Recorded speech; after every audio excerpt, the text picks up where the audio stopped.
Bom dia, pessoal, boa tarde, boa noite. Dando continuidade aqui ao curso que a professora Caroline iniciou, dentro desse bloco Temperatura, Calor e Primeira Lei da Termodinâmica, hoje a gente vai fazer a aula 3 para tratar da Primeira Lei da Termodinâmica, assunto principal aí que conclui esse bloco. Tá? Bom, eu sou o professor Renato, vocês, acredito, já me conhecem lá de Fundamentos de Física e também como coordenador do curso. E a gente vai prosseguir nesse finalzinho do semestre junto a vocês. Tá? Bom, nas aulas passadas, vocês estudaram com a professora Caroline o conceito de temperatura e a lei zero da termodinâmica, a lei zero que trata do equilíbrio térmico. Essa lei é fundamental porque ela diz que todo sistema composto por partes com diferentes temperaturas tem uma tendência a alcançar um equilíbrio térmico, ou seja, tem uma tendência a deixar todos os corpos que fazem parte daquele sistema com uma mesma característica chamada temperatura. Tudo bem? Então essa lei zero ela é fundamental para a gente entender também a primeira lei e a segunda lei da termodinâmica futuramente. Discutiram também nas aulas passadas o conceito de dilatação térmica, né? A experiência física da dilatação térmica, linear, superficial, volumétrica, e os processos de absorção de calor pelos corpos materiais, capacidade térmica, calor específico, calor latente, transformações de estado envolvendo energia térmica. E aí hoje, o que a gente vai explorar? A relação entre calor e trabalho, tá? Tem absorção ou perda de energia térmica na forma de calor e a realização ou recebimento de trabalho na relação com o mundo exterior. Vamos falar da primeira lei da termodinâmica a partir da conclusão da relação entre calor e trabalho. Definir o conceito de energia interna, então é uma nova variável física, um novo conceito para a gente trabalhar. E analisar alguns casos especiais de transformações envolvendo a primeira lei, tá? Então é mais ou menos esse roteiro, eu vou tentar fazer em um vídeo só, com teórico e depois um vídeo com exercícios. Bom, então iniciando com a relação entre calor e trabalho. Tá? A gente precisa de novo retomar alguns conceitos para poder partir para frente, né? Então primeiro, conceito de calor, e aqui a gente vai continuar usando a letra Q maiúsculo como quantidade de calor, está ligado com a energia trocada. Eu fiz questão de grifar porque isso aqui é fundamental. Uma energia trocada entre corpos e sistemas com diferentes temperaturas. Tá? Então a partir do momento, por exemplo, que você tem um corpo, uma água quente com uma pedra de gelo, bem mais fria do que a água, você tem corpos com diferentes temperaturas, e aí você passa a ter uma troca de energia entre um e outro. Se tiver uma água, por exemplo, a 20 graus Celsius e uma pedra de gelo a menos 5 graus Celsius, a agitação molecular da pedra de gelo está muito menor do que da água, e a agitação molecular da água, as colisões entre moléculas com as moléculas que formam o gelo, passam a transferir energia cinética a partir das colisões. E essa transferência de energia cinética entre as moléculas, perceba que eu estou falando de movimento, né? De agitação, numa leitura macroscópica, promove uma energia trocada entre o corpo que está mais quente para o corpo que está mais frio. Tá? Então, calor é energia trocada. Ninguém está com calor, tudo bem? Essa frase que a gente usa no dia a dia, assim, eu estou com calor. Não está, não. Ninguém está com calor. Você pode estar sentindo que está recebendo mais calor do que o comum, ou quando você fala estou com frio, porque você está perdendo mais calor do que o que você está habituado. Mas ou você está recebendo mais calor do que o que você está habituado, ou você está perdendo mais calor do que você está habituado. Ninguém está com frio ou está com calor, tá? Fisicamente essas frases não fazem sentido. Então é uma energia trocada. Qualquer corpo, qualquer material pode estar ganhando ou perdendo calor quando interage com o meio ao redor. Algumas formas de calcular essa quantidade de calor, vocês estudaram nas aulas passadas. Quando você tem uma variação de temperatura no corpo, você pode usar a capacidade térmica e a relação com calor específico. Ou quando você tem uma transformação de estado, sólido, líquido, gasoso, você pode usar a característica de transformação de estado, calor latente, a latência de um corpo para receber ou perder energia na forma de calor. Tá? Então, de um modo bem genérico, se um corpo corpo 1 tem uma temperatura maior do que um corpo 2 tem uma temperatura T2, o calor vai fluir do corpo T1 para o corpo T2. O calor é essa energia trocada. Bom, e o trabalho? O trabalho tem que resgatar um pouco os conceitos discutidos em Física 1. Energia trocada também entre corpos e sistemas ao serem deslocados por meio de forças de interação. Então, a partir do instante em que um corpo interage com o outro fazendo uma força, lembra também lá das leis de Newton, da mecânica, e que não existe uma força solitária, né? Um corpo faz uma força no outro e ponto final. Não, toda força compõe um par ação e reação, toda força faz parte de um par de forças trocadas entre corpos, né? Então, se um corpo faz uma força no outro, o outro faz no um, simultaneamente com sentido inverso.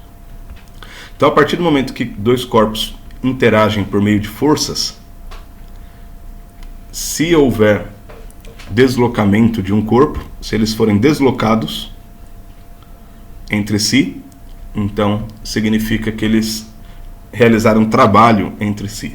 Tá? Também, de uma forma bem sintetizada aqui, trabalho é o produto escalar entre a força recebida por um corpo e o deslocamento ao qual ele foi submetido. Tá? Produto escalar, então, depende da direção e da força do deslocamento, é a componente paralela que interessa aqui, né? De um modo também um pouco mais figurativo, se um corpo recebe uma força, a ação de uma força nessa direção e nesse sentido, por exemplo, e se desloca daqui até aqui, nessa direção e nesse sentido, diferentes da força, a parte da força paralela a essa direção e esse sentido é que vai promover um deslocamento desse corpo. A parte que é perpendicular não promove nenhum deslocamento, então não realiza trabalho, mas a parte paralela ao deslocamento vai realizar um trabalho, grandeza escalar, então, assim como quantidade de calor, também uma grandeza escalar, fruto de um produto escalar entre dois vetores. Tá? Bom, então, relembramos aqui o conceito de calor e o conceito de trabalho. Podemos olhar agora para um sistema termodinâmico. Como que funcionam esses conceitos de calor e trabalho em um sistema termodinâmico? Tá? De novo, definir mais uma variável, né? O que é um sistema termodinâmico? Um sistema macroscópico formado por muitas partículas. A rigor, você poderia dizer, por exemplo, que um vagão do metrô às 6h30 da manhã é um sistema termodinâmico que é formado por muitas partículas, no caso ali as pessoas. Então você tem uma interação entre essas pessoas, você tem um volume ocupado por essas pessoas, um volume limite quando as portas estão fechadas, quando as portas do vagão se abrem, você tem um volume, uma expansão daquele sistema, quando as pessoas saem, enfim, tá? Disso fazendo uma analogia aqui. No entanto, qualquer sistema formado por muitas partículas é um sistema termodinâmico. Então, uma gota de água é formada por milhões de átomos ali de oxigênio, hidrogênio, enfim, e é um sistema termodinâmico. Então, uma gota de água pode ser um sistema termodinâmico. Tá? E aqui um exemplo do que poderia acontecer se você fornece calor, né, energia térmica na forma de calor para um corpo e como que ele poderia realizar trabalho. A gente está pensando aqui na relação entre calor e trabalho, né? Se você tem, por exemplo, um gás ou um fluido aqui, um líquido, que está sustentado por um pistão num determinado cilindro, né? Se você aquece esse gás ou esse líquido, tem que ser ou gás ou líquido. O sólido aqui não funcionaria muito bem para o nosso exemplo, mas se você aquece um gás ou um líquido aqui, ele vai receber esse calor na interação com a chama, então ele vai receber calor, e as partículas todas que formam esse gás vão passar a se agitar com maior intensidade, com maior temperatura, e procurar um espaço, ocupar um espaço maior, e podem empurrar esse pistão para cima, produzindo uma força e um deslocamento nesse pistão. O que a gente teria aqui? Você tem um corpo, um gás ou um líquido, recebendo calor e realizando trabalho para deslocar esse pistão. Isso é uma possibilidade. Tudo bem? Então, uma das relações entre calor e trabalho num sistema termodinâmico. Esse trabalho realizado, a gente pode olhar microscopicamente, já que a gente está falando por um sistema formado por muitas partículas microscópicas. Cada partícula microscópica que executa uma força em um ds aqui, um deslocamento microscópico infinitesimal, produz um trabalho, uma parte do trabalho executado pelo gás todo, né? Então, força, lembrando aqui, pressão vezes área, né? Então, olhando, tentando buscar aqui as relações entre volume, né, e trabalho, então trabalho, força vezes deslocamento, tá? Uma parcela do trabalho, então é a força vezes a parcela desse deslocamento relativa a esse trabalho, força, pressão vezes área, então a área aqui do pistão, vezes essa parte de deslocamento, e área vezes a parcela de deslocamento é uma parcela de volume deslocado, né, ou volume infinitesimal deslocado quando da realização desse trabalho. Então, no caso dessa figura aqui, que não tem muitas informações aqui, mas seria essa área circular vezes um deslocamento, que aí no caso aqui eu estou usando para cada partícula um deslocamento infinitesimal. Então, o volume seria a área vezes deslocamento, a área vezes D aqui, né? Bom, essa é uma forma de olhar para o trabalho. Se eu quero o trabalho do sistema inteiro, e não de cada partícula ou de cada micro deslocamento, mas do sistema inteiro, então eu tenho que fazer a somatória de todos os micro trabalhos realizados aqui pelo gás, ou pelo líquido. Faço essa somatória, do início até o fim do deslocamento. Se eu considero a pressão constante, então eu integro só a variável de volume. Então, volume final menos volume inicial. O que eu tenho que, quando um sistema recebe calor, ele pode realizar trabalho. Isso é importante, tá? Aqui eu estou considerando pressão constante. Dá para a gente analisar da seguinte maneira, ó. O que está mantendo esse pistão aqui vermelho, roxo, não sei. O que está mantendo esse pistão apoiado aqui nesse fluido, né? Simplesmente o peso dele com a pressão atmosférica. Então a pressão está constante. Se eu aqueço esse gás e ele desloca esse pistão para cima porque ele expande, ele varia o volume, a pressão aqui continua sendo o peso desse pistão e a pressão atmosférica, né? Então a pressão aqui continua sendo a pressão do peso do pistão mais a atmosfera, e aqui também. Então a pressão aqui era constante, tá? Então quando o sistema recebe calor, por exemplo, esse aqui, ele pode realizar um trabalho. Por que ele pode? Porque eu poderia também fixar esse pistão aqui, colocar um prego aqui, um parafuso, não deixar ele se movimentar. Então ele não realizaria trabalho, porque trabalho depende do deslocamento de volume, da variação de volume. Então, se o sistema permitir, quando um sistema recebe calor, ele pode realizar trabalho. E se o exterior realiza trabalho sobre o sistema, ele também pode ceder calor.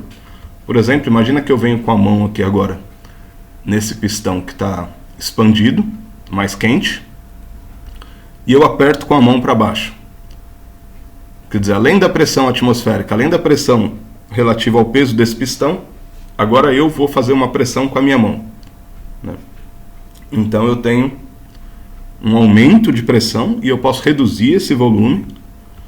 Então, se o exterior realiza trabalho sobre o sistema, o exterior seria eu ali, esse sistema pode ceder calor, porque eu posso aumentar a pressão aqui no sistema, aumentar a temperatura dele e ele ceder calor para o meio exterior, tá?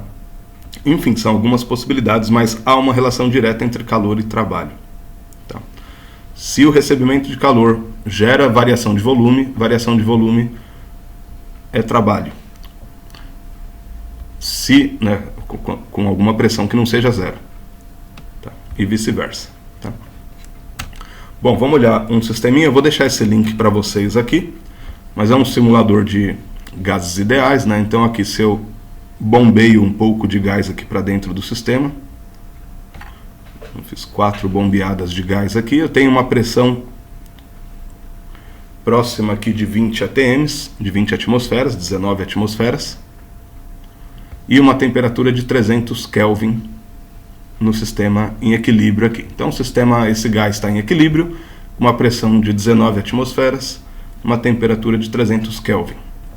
Eu posso aqui variar o volume desse sistema, eu posso abrir o sistema, que aqui está fechado, né?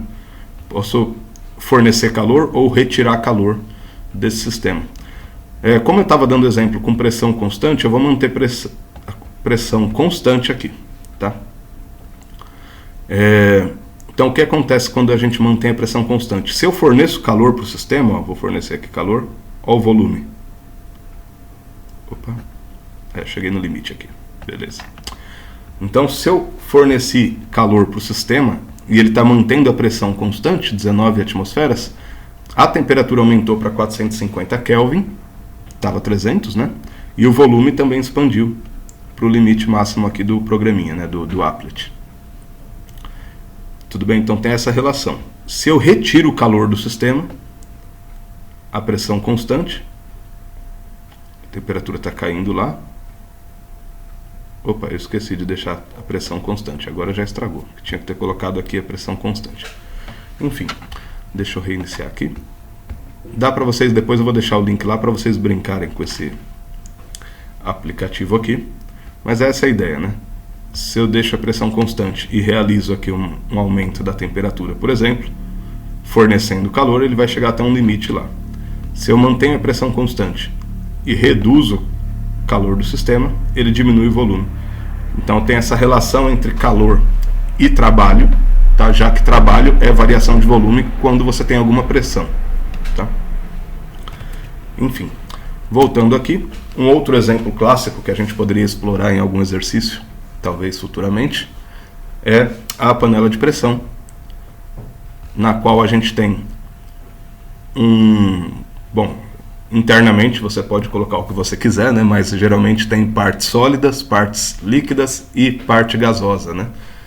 E essa mistura toda de materiais, quando começa a receber calor, aumenta a temperatura e começa a expandir o volume. E você tem um pino aqui, essa válvula de contrapeso, que é uma válvula pesadinha, né? Deve ter ali mais de 100, 200 gramas de peso. E o gás começa a aumentar a pressão internamente, por isso que é uma panela de pressão, né? Até que a pressão é suficiente para vencer a pressão desse peso mais a atmosfera que está aqui em cima, né? Então você tem a pressão atmosférica mais a pressão causada por esse peso em cima aqui do pino da panela. Uma hora a pressão interna é maior do que essa pressão, ela empurra o pino para cima, e aí você passa a ter uma pressão constante, que é a pressão mantendo o pino ali flutuando para sair o gás de dentro, né? Enfim, dá para fazer um estudo sobre isso também, a gente não vai se deter agora, tá? Vou pausar esse vídeo para falar sobre a primeira lei da termodinâmica e sobre energia interna.